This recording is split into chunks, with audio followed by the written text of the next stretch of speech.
کرنا ہے کہ ہم کام کیسے کر رہے اور سنت طریقہ دعوت کا کیا ہے. ایک عورت سے زنا ہوا, رجم کیا گیا, آپ نے کیا فرمایا؟ اللہ اکبر.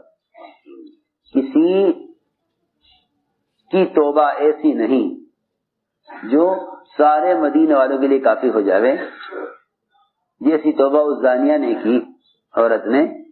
آپ نے فرمایا لقد تابت توبۃ, اس عورت نے ایسی توبہ کی ہے کہ اگر سارے مدینے کے لوگوں پر اس کی توبہ کو تقسیم کر دیا جاوے تو سب کے جنت میں داخل ہونے اور جہنم سے بچنے کے لیے کافی ہے.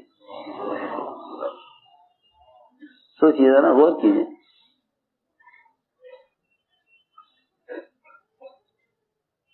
آدمی نے گناہ کیا, چلو اس کی توبہ اس کے لیے کافی ہو جائے, اس کی توبہ اس کی نجات کے لیے کافی ہو جائے. ہم تو اسی کو کافی سمجھتے ہیں نا کہ بھئی ایسی توبہ کرو گے اللہ تمہیں معاف کر دے, ایسی توبہ کرو اللہ تمہیں معاف کر دے. اور آپ زنا کرنے والی عورت کی توبہ کو کیا فرما رہے؟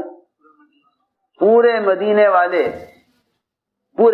والوں کے لیے اس ایک عورت کی توبہ کو اگر تقسیم کر دیا جاوے تو سب کے لیے کافی ہے.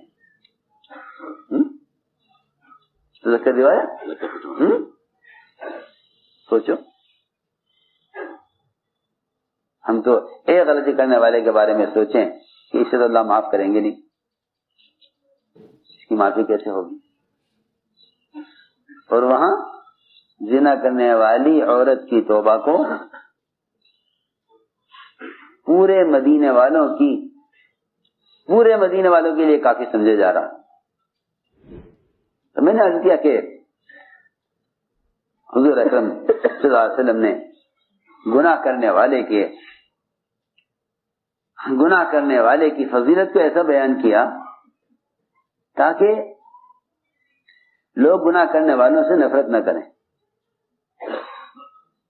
گناہ کرنا تو اس کے اللہ کے درمیان کا معاملہ ہے, گناہ کرنا تو اس کے یہ کسی آسان بات ہے, گناہ کرنا تو اس کے اللہ کے درمیان کا معاملہ ہے. اور اس سے نفرت کرنا یہ تمہارے اور مخلوق کے درمیان کا معاملہ ہے. اور آپ جانتے ہیں اس بات کو اچھی طرح کہ جو معاملات مخلوق کے درمیان میں ہیں وہ زیادہ اہم اور زیادہ خطرناک اور زیادہ پکڑ کا سبب ہیں بنسبت ان معاملات کے جو ان کے ہمارے اللہ کے درمیان میں. اصولی بات ہے, جس کو چاہیں گے معاف کر دیں, جس کو چاہیں گے عذاب دیں گے. آپ لوگ کھڑے کیوں ہیں بھائی؟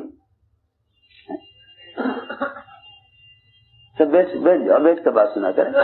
ہاتھ باندھ کے کھڑے ہونا ٹھیک نہیں, بٹھا دو ان کو. کون کھڑے ہیں یہ؟ بہت توجہ سے بات سنو.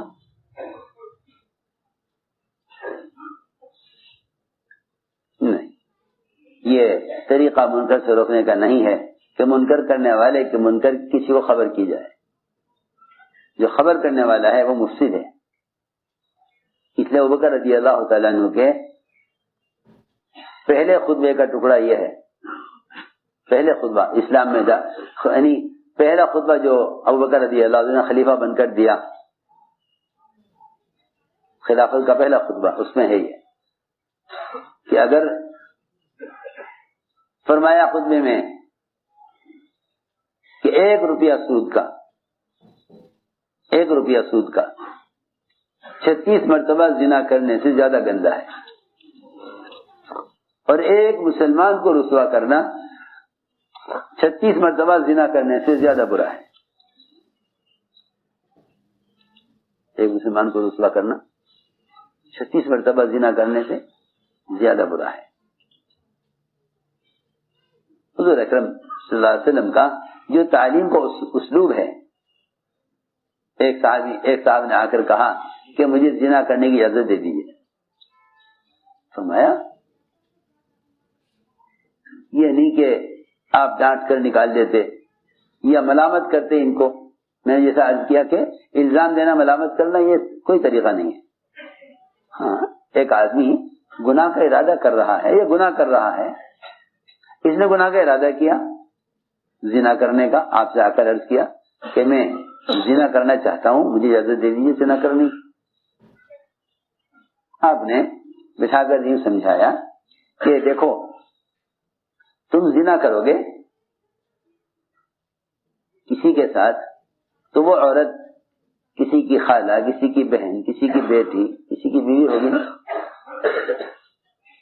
ایسے تو ہے نہیں، کیونکہ وہ ایسی عورت ہوگی جو کسی سے متعلق نہ ہو۔ تو اگر کوئی تمہاری عورت کے ساتھ، تمہاری بہن کے ساتھ، تمہاری بیٹی کے ساتھ زنا کرے، تم برداشت کرو گے؟ کیا کہہ رہے میں ہرگز برداشت نہیں کروں گا۔ فرمایا بس جیسے تم برداشت نہیں کرو گے ایسے لوگ بھی برداشت نہیں کریں گے۔ اور فرماتے ہیں کہ آپ نے مجھے اس طرح سمجھایا کہ میرے دل سے زنا کا ارادہ ختم ہو گیا۔ ہم نے عرض کیا کہ منکر سے روکنے کا طریقہ یہ ہے کہ منکر کرنے والے کو الزام نہ دیا جائے، بلکہ منکر کرنے والے کو منکر کے ماحول سے نکالا جائے۔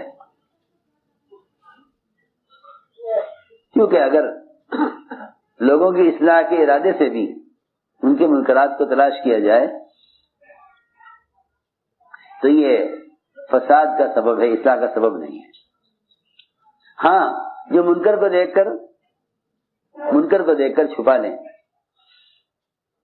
اور معقول تدبیر اختیار کریں منکر کرنے والے کی اصلاح کے لیے، اللہ تعالی ایسے لوگوں سے اصلاح کا کام لے لیتے ہیں۔ عمر رضی اللہ تعالیٰ عنہ رات کو گشت کر رہے تھے مدینے کا۔ دیکھیں کیا ہو رہا ہے،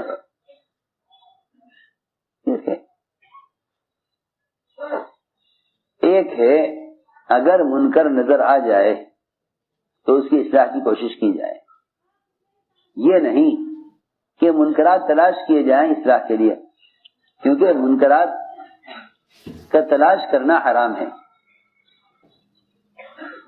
منکرات کا تلاش کرنا حرام ہے، منکر کرنے والوں کو تلاش کرنا حرام ہے،